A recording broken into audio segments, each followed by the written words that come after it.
I don't agree with Michael Jordan on things. I don't agree with him on much. But I do agree with him on what he said because he's now a contributor. You know, him and Mike Tirico had a interview, and they're talking about certain things, and he talked about load management. And me and Michael Jordan finally agree on something. Load management is garbage. It really is. If I wish I can be able to, let me see if I can be able to find some of those clips that he had, because it was very profound to hear him talk about load management the way he did. And let me see if I can be able to pull it up. Load management has become such a hot button in the NBA. How I know you were going to talk about that one? Because you played 80 games a lot. A lot. You played 82. What do you think of when you hear the term load management thrown around? It shouldn't be needed, first and foremost. You know, I never wanted to miss a game because it was an opportunity to prove.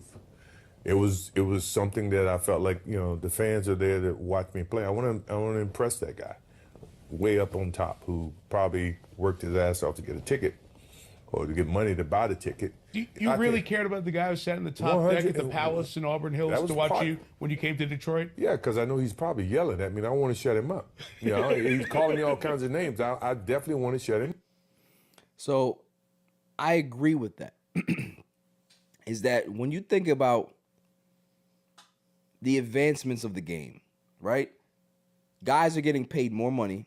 There's more sports science out there. There's more bio-nutrition, biometrics, all of these things to be able to make players a lot more efficient, play longer, all of these things.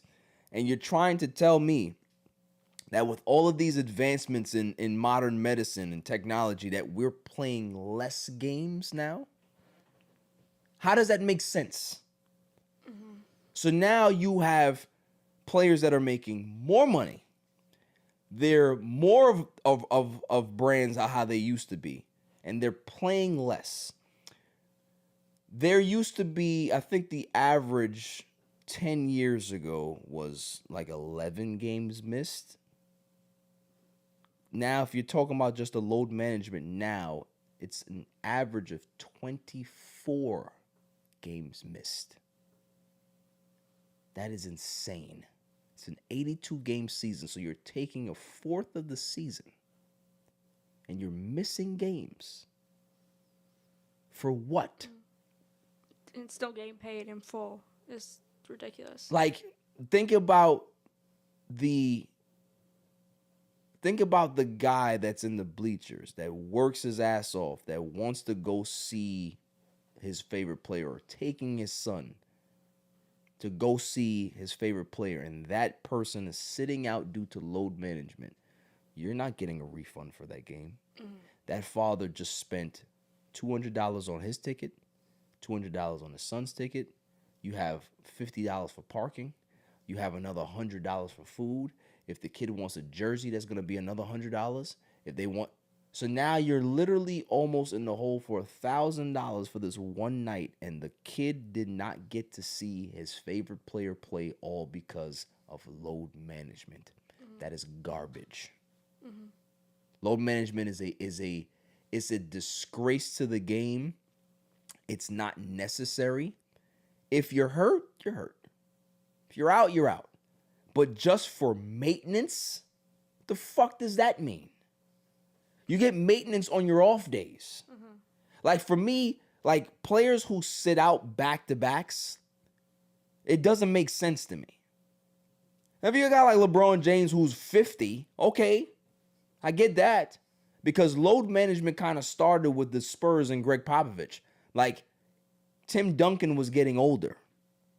And for him to preserve his best player, he said, let's lessen your minutes and have you sit out some games because we want to keep you fresh. We understood that. It made sense. But when you got guys that are in their 20s and 30s that are getting load managed, for what are you managing? Mm-hmm. What are you managing? Mm-hmm. If you're supposed to be this prime, high-caliber athlete, then playing 80 games should just be a normal thing. You had 11 players last season play a full 82. None of those 11 players were superstars. None of those 11 players were secondary stars. None of those 11 players were tertiary stars. They were just rollies. Because those guys feel that they have to play and be available so they can be able to have more looks and have a chance to have extended big contracts. You see what I'm saying? Mm-hmm. Before, playing 82 games was just like, yo, it's just what we did. Playing a full season is just what we did. Could you imagine a player in football? Like, think about a guy like Jackson Dart or Patrick Mahomes or Dak Prescott, Lamar Jackson. They're sitting out 4 games a season due to load management. It doesn't make sense. It doesn't make sense. Yeah.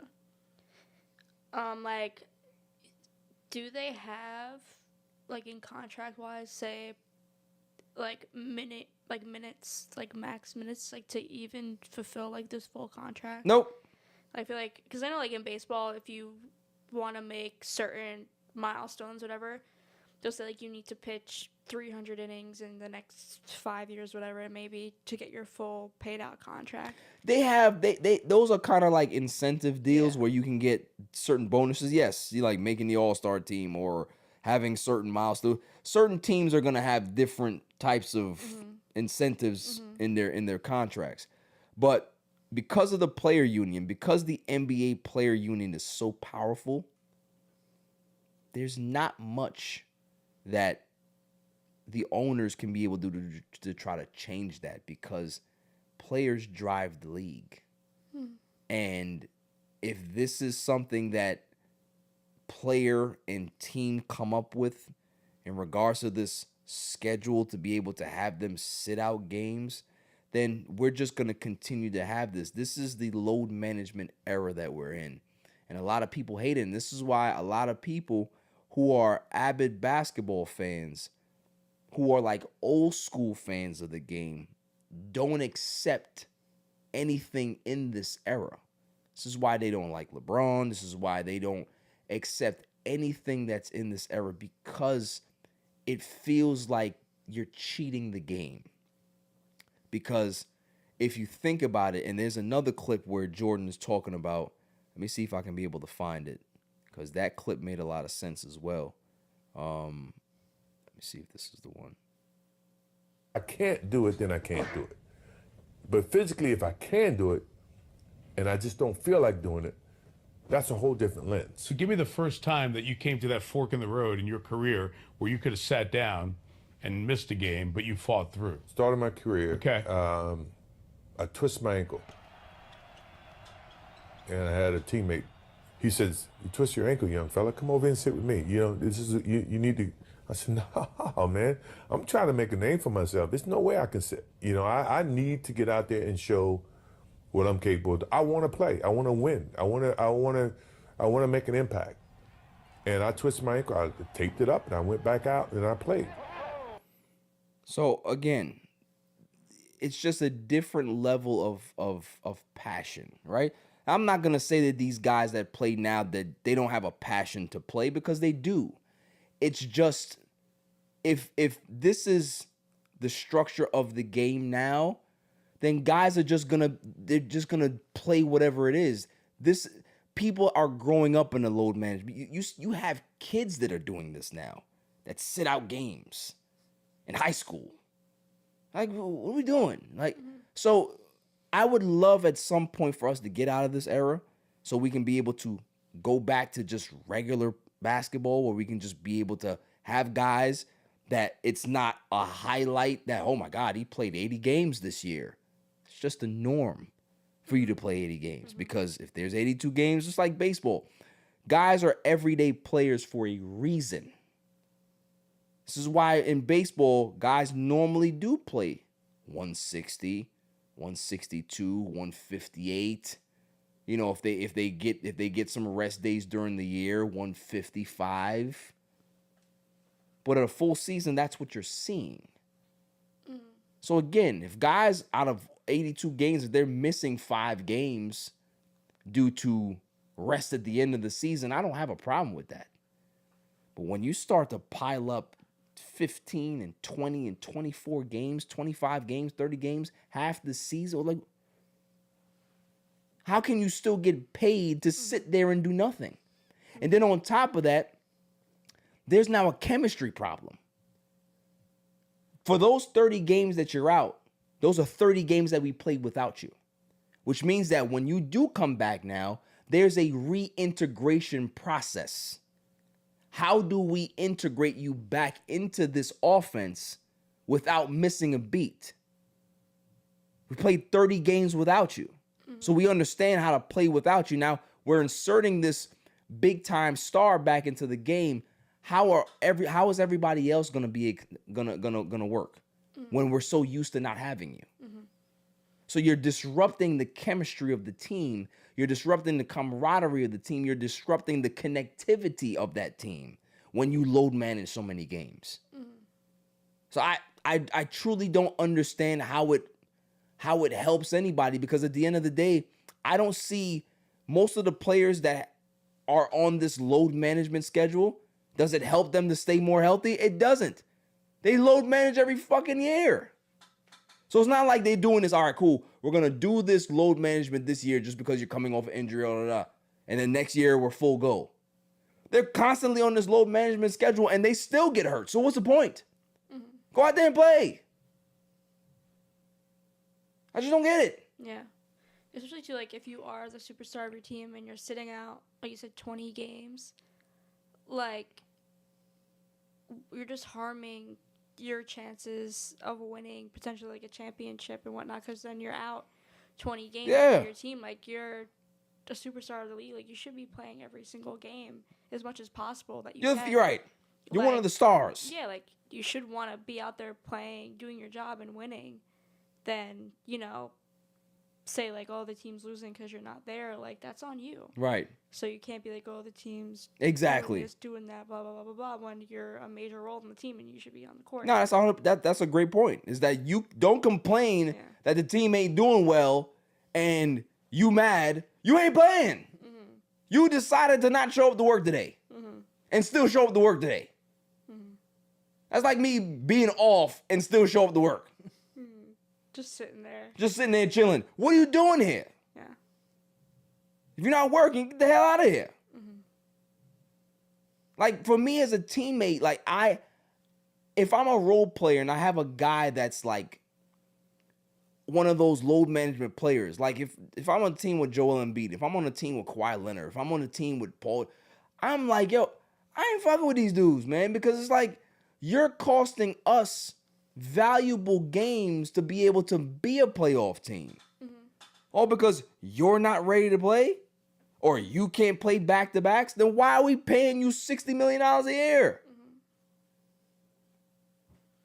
I feel like that should be like a thing, just like track history of literally like games missed, like how many games has this player missed within the past couple of years, like that values the contract. Yeah. Because like, how much is it worth for us as a team going forward, and how many wins we're gonna get with this player to make it even worth it? Just sign. Yeah. It's just a sign of the times about how we just accept bullshit and allow it to just become a part of our culture. Like, so many kids grow up now and they just know that load management is just a part of the game. And that's a terrible way to teach kids how to be the best you can possibly be.